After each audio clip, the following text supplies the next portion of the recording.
Bismillah. Assalamualaikum warahmatullahi wabarakatuh.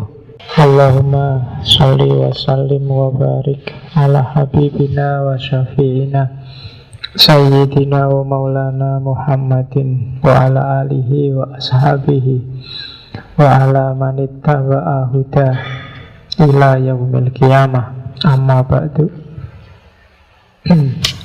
Bismillah, kita lanjutkan ngaji filsafat kita, sesi ke seri 101. Ya terserahlah pemaknaanmu 101 itu apa. Makna itu kan bisa dibikin-bikin. Pokoknya ya 101. Bayangan saya kalau setiap sesi kalian dapat satu aja wawasan baru, tidak usah banyak-banyak.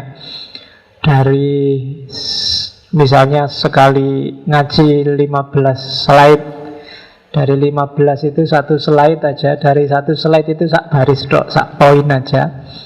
Kalau kamu dapat, itu kan satu wawasan namanya, satu pengetahuan. Kali 101, kamu punya 100 teori dalam filsafat, 100 konsep filsafat. Sudah lumayan, sudah pinter, sudah bisa dibuat ngayal dikit-dikit. Oke.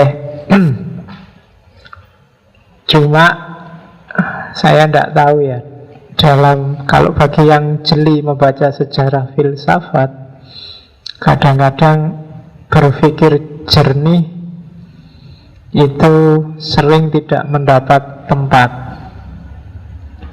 Karena hidup ini sebagian besar yang menang itu kuasa, yang punya kekuasaan, bukan yang punya kepandaian. Kondisinya semacam itu. Cuma ya seperti katanya Ronggo Warsito, sak bejo-bejone wong edan, wong lali, wong kuoso yang sewenang-wenang, masih bejo orang yang eling lan waspada. Eling itu berarti kamu sadar. Untuk bisa sadar harus punya bahannya pengetahuan. Untuk bisa menangkap pengetahuan, ya kamu harus ngerti tekniknya. Disitulah filsafat main. Eling itu bukan kok terus kamu bangun tidak ngantuk, tidak tidur. Eling itu kalau di filsafat namanya kesadaran. Sadar itu maksudnya bukan kok kamu tidak pingsan, tapi kamu paham. Kalau orang Jawa, sangkan paraning dumadi, apa dan bagaimana hidupmu, dari mana dan mau kemana. Dan ini hanya bisa jalan bagi orang-orang yang pikirannya jernih. Maka latihlah terus biar kepalamu, isi pikiranmu itu jernih. Jangan banyak diisi yang tidak penting, apalagi yang jelek-jelek. Hari ini kita sangat akrab dengan gadget, dengan TV, dengan internet. Itu seringkali banyak hal yang tidak penting ikut masuk. Itu yang bikin isi pikiran kita ruwet, terus tidak jernih. Kadang-kadang kita galau nggak tahu sebabnya. Ada orang marah, kita ikut marah. Ada orang tersinggung, kita ikut tersinggung.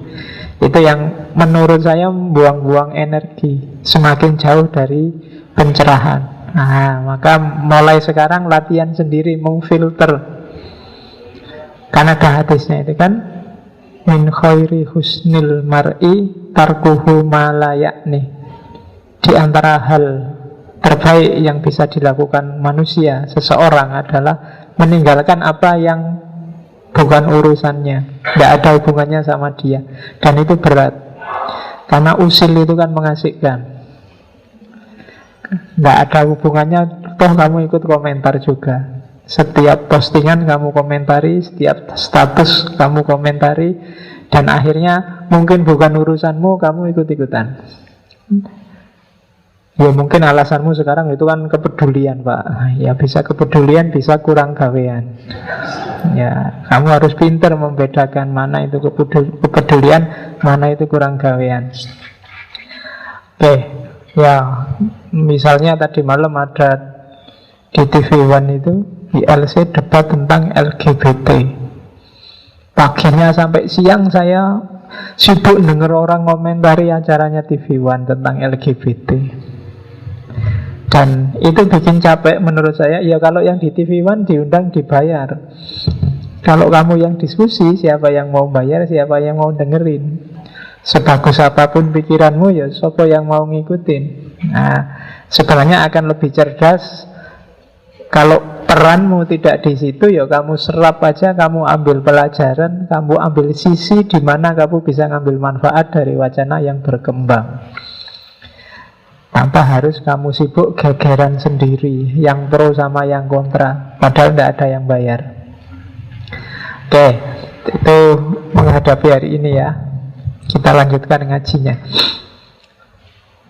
Malam ini kita ada di sekularisme, sipilis yang bagian C-nya, yang diharamkan oleh MUI. Ya, MUI mengharamkan tidak salah. Tidak salah dalam arti segala sesuatu memang pasti ada sisi tidak relevan dan keliru, tapi pasti juga ada sisi baiknya. Liberalisme kemarin sesi pertama, kemudian pluralisme kemarin, bagi yang jeli akan melihat di situ ada banyak manfaat, tapi juga di beberapa segi tidak harus begitu. Nah, mungkin yang dilihat oleh MUI itu yang bagian tidak harus begitu itu, sehingga terus difatwakan haram. Kayak katanya Imam Syafi'i itu loh, Ro'yi sawab wayah tamilul khoto, wa ro'yukal khoto wayah tamilus sawab. Pendapatku itu benar. Ya pendapatku karena hasil pikiranku sendiri, yang mesti wayah aku benar. Tapi aku sadar bahwa pendapatku itu ya tamilul khoto, mengandung sisi-sisi salahnya juga. Wong aku manusia yang terbatas, yang bisa salah. Wa ro'yukal khoto, pendapatmu menurut aku salah. Makanya saya punya pendapat sendiri. Tapi wayah tamilus sawaf, mungkin ada sisi-sisi benarnya. Oke. Termasuk sekularisme. Sekularisme ini bagi banyak orang akar, khususnya di timur, dia ini akarnya segala jenis kekufuran dan kejauhan orang dari agama. Padahal mungkin kalau kamu sudah belajar, sudah ngerti, oh itu tuh sekularisme, jangan-jangan kita semua ini sekuler. Jangan-jangan yang memfatwakan sekularisme sebenarnya juga sekuler. Ya kan? Oke, nanti kita lihat. Sama kayak liberal atau pluralisme kemarin. Mungkin ada yang membedakan, ya kalau pluralitas saya setuju, tapi kalau pluralisme saya nggak setuju. Tapi kalau kamu pluralitas setuju terus bilang kita harus saling menghargai, saling mendukung dalam keragaman, dalam pluralitas, ya itu sama aja namanya pluralisme. Karena pluralisme itu ideologi yang menyikapi keragaman dengan cara menghargai semua keragaman itu. Ringkesnya kan itu. Kamu tidak pluralis kalau ingin menghancurkan semua yang beda sama kamu. Intinya kan di situ. Tapi begitu kamu toleran, begitu kamu bisa menerima, bisa mutual understanding, bisa coexisten, berarti sebenarnya kamu seorang pluralis. Meskipun mungkin kalau ditanya ndak ngaku. Liberalis juga begitu kan kemarin, menjunjung tinggi suara individu-individu, pendapat individu-individu dihargai. Di sisi ini kan mungkin sebagian besar kita sebenarnya orang-orang yang liberal. Imam Syafi'i merasa dirinya benar, Imam Malik merasa dirinya benar. Di luar ring itu sebenarnya disebut pluralis, liberalis. Di sisi itu loh ya. Cuma hari ini banyak orang hanya lihat sisi negatifnya. Ya ndak salah, cuma kalau bahasa ilmiahnya namanya reduktif. Harusnya 10 cuma diambil 3. Makanya kamu jangan marah sama MUI. Kalau kamu marah sama MUI itu namanya podo wae makommu karo MUI. Kamu juga reduktif. Yang benar gimana terus Pak? Kamu bingung dewe akhirnya. Itu tidak boleh, gini nggak boleh. Itulah makanya filsafat itu bukan orang yang sudah menemukan kebenaran, tapi orang yang mencintai kebijaksanaan. Nah, dan untuk bisa bijaksana itu jalannya panjang, tidak bisa dijujuk begitu saja 1 tambah 1 2. Oke, kita mulai dengan sekularisme. Sekularisme adalah anak kandungnya peradaban Barat, khususnya diawali di era modern.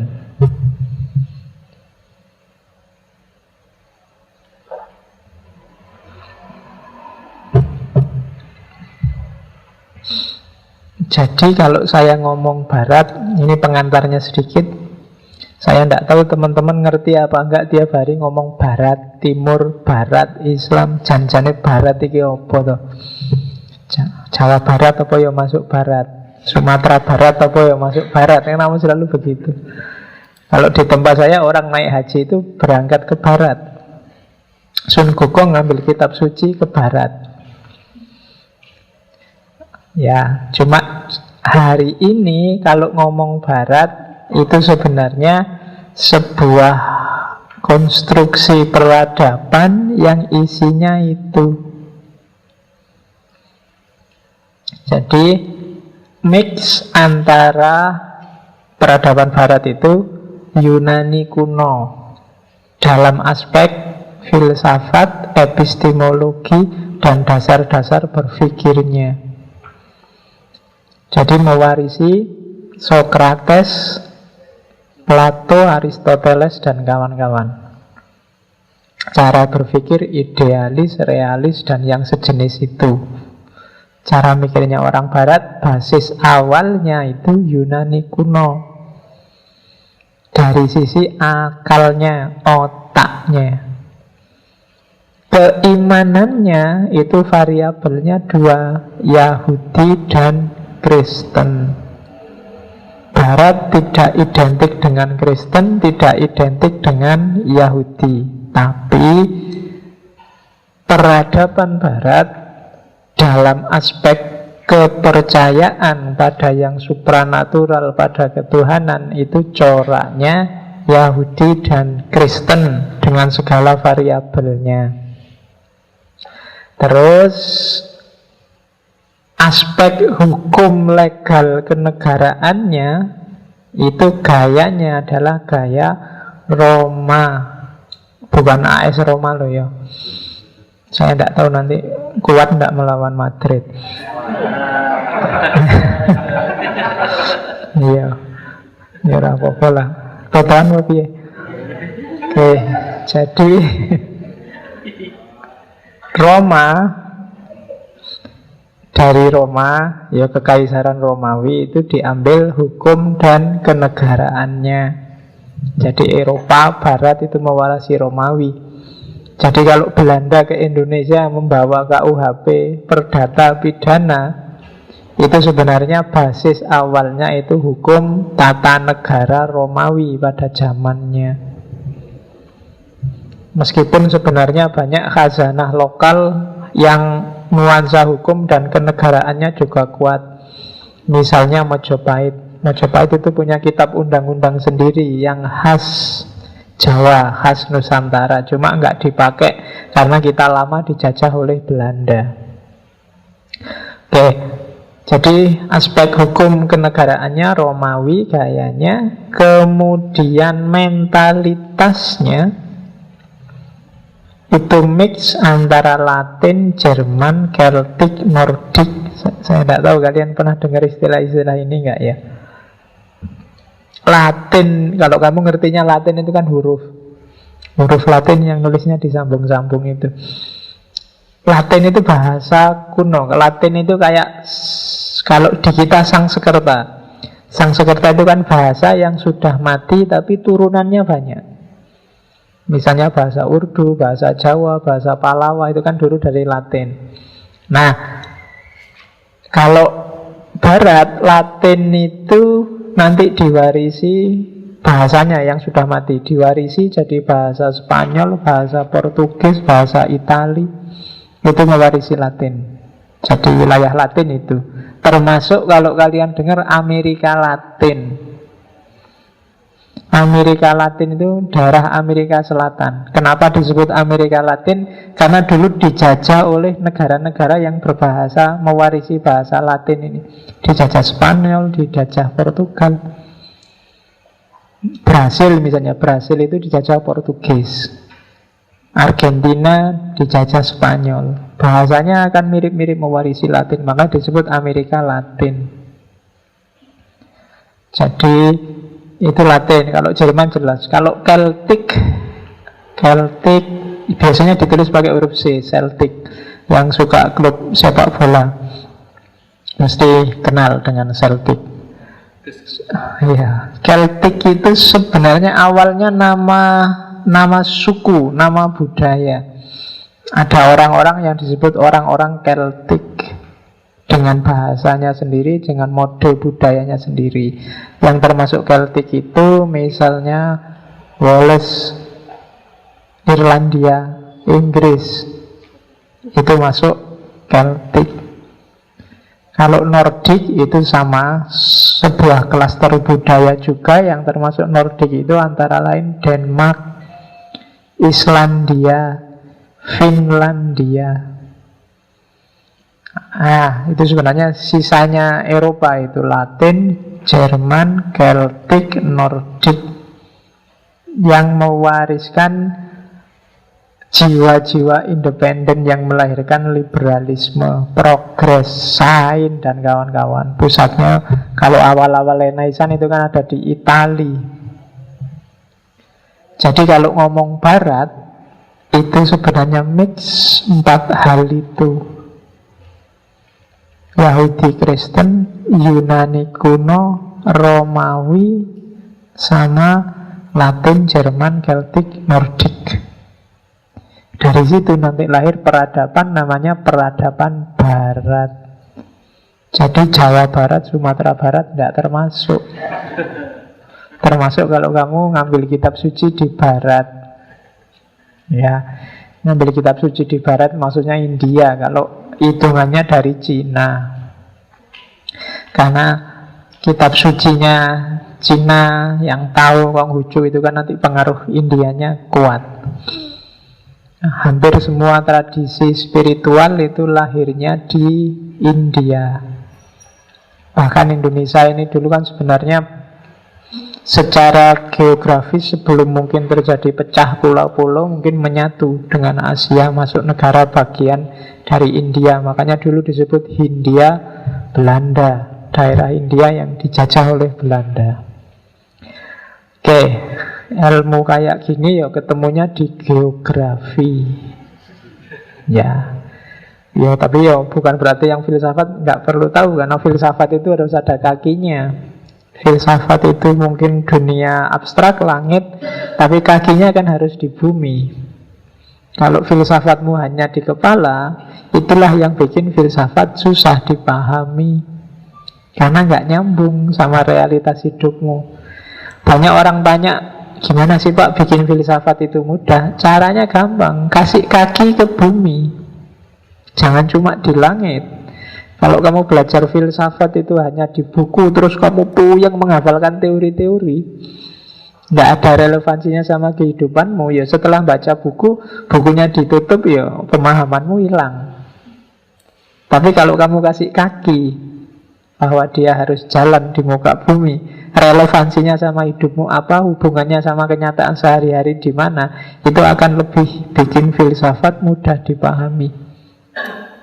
Jadi filsafat itu kan hasil refleksi para filosof terhadap realitasnya sendiri-sendiri.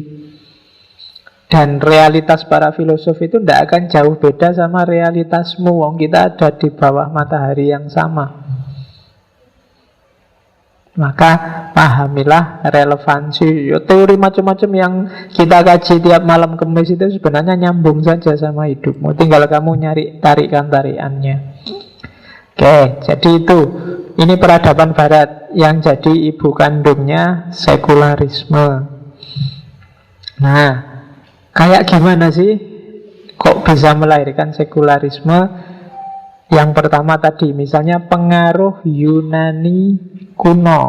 Yunani kuno dimulai dari Plato, Aristoteles, punya berpikir dualistik. Mungkin kamu juga secara nggak sadar punya gaya mikir dualistik. Misalnya, kalau di Yunani kuno pembagian matter sama form. Matter itu barangnya, form itu bentuknya. Matternya ini kaca, bentuknya gelas.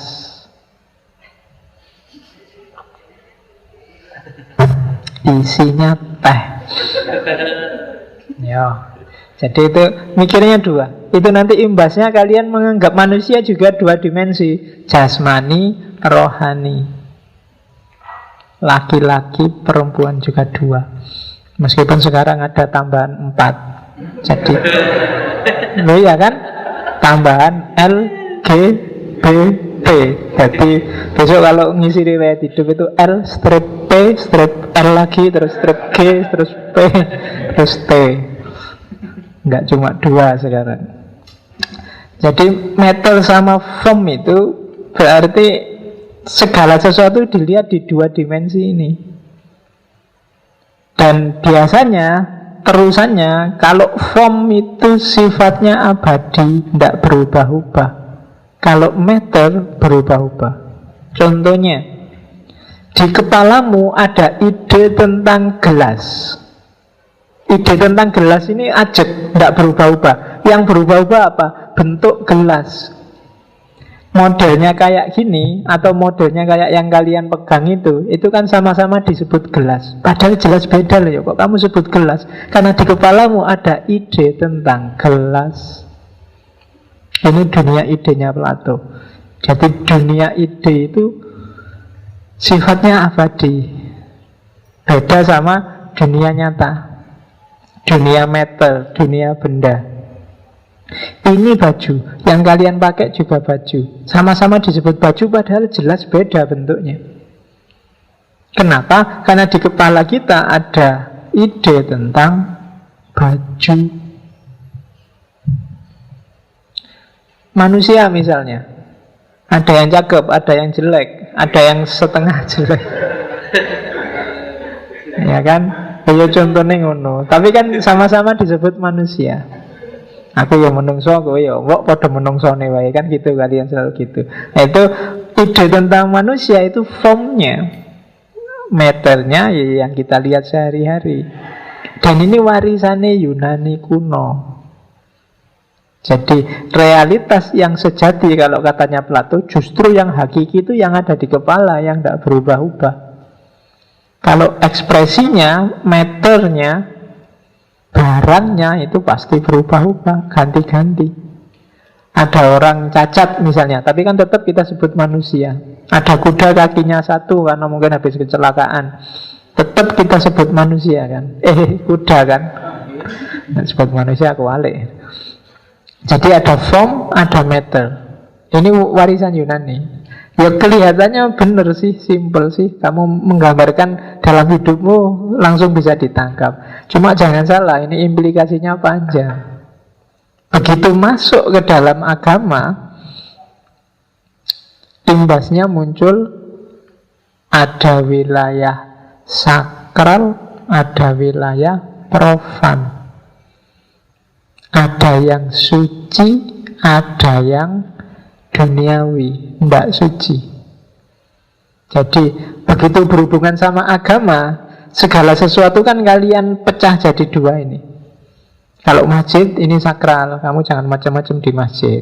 Kalau kamar kos-kosanmu nggak apa-apa, kamu nggak pakai baju di situ, kamu hanya pakai celana dalam joget-joget nggak masalah. Tapi kalau di masjid jangan. Kenapa? Masjid kamu anggap sakral, kalau kamar kos-kosanmu enggak. Kalau baju kayak gini, ini baju profan. Tapi kalau baju koko, serban, jubah, nah itu baju sakral. Ya kan selalu begitu. Meskipun perdebatan bukan Islam, itu Arab, ya monggo debat. Tapi kan ada orang yang anggap itu sakral, yang lain anggap itu tidak sakral. Jadi cara berpikir dualistik tadi begitu berhubungan sama agama, sekarang orang mikirnya sakral, tidak sakral. Apapun itu, kamu selalu anggap itu urusan agama apa enggak. Ada yang anggap ya itu urusan agama, ada yang bilang enggak. Makanan itu ada sisi sakralnya loh. Maka terus ada label haram, label halal. Makanan halal. Sekarang sampai jilbab aja kan ada jilbab halal, jilbab haram. Ya. Besok juga begitu. Mungkin jangan-jangan sampai baju, jaket, celana dalam. Besok ada celana dalam halal, celana dalam haram. Nah, itu kenapa? Ada dikotomi sakral sama profan ini loh. Ada yang dianggap urusan dunia, ada yang dianggap ini urusannya akhirat. Nanti ada yang ekstrim, ya semua itu profan, semua urusan dunia hubungannya sama manusia. Ada yang kemudian ekstrim, semuanya sakral, semuanya ciptaannya Allah, segala hal itu bisa dibawa untuk ibadah. Tapi meskipun ekstrim sakral atau ekstrim profan, yang jelas di kepalanya, di otaknya sudah ada pemilahan mana sakral, mana profan. Jadi segala yang di dunia ini dipecah dua. Sama-sama menggerakkan badan. Kalau sholat itu sakral, kalau senam itu profan. Oke, loh ya kan? Jadi senam, yoga itu bagi kamu kan profan, tapi bagi orang Hindu dia sakral. Nyanyi mungkin, gitaran bagi kamu profan, tapi lagu tertentu bagi kamu sakral. Bagi orang Kristen lagu tertentu sakral, bagi kamu profan. Mungkin malah sholawatan, bagi yang anggap sholawatan dengan lagu itu bid'ah, anggapnya sholawatan itu profan, tidak sakral. Tapi bagi kamu yang suka sholawatan itu sakral. Selalu begitu. Dualisme gaya Yunani, Plato dan kawan-kawan, imbasnya ke agama semacam ini. Terus ngapain sih Pak kalau kita mikir kayak gini? Ternyata ketika kita mikir dengan gaya sakral dan profan, dampaknya juga kadang-kadang tidak bagus. Misalnya, kan akhirnya apa? Yang sakral kita anggap berharga, abadi.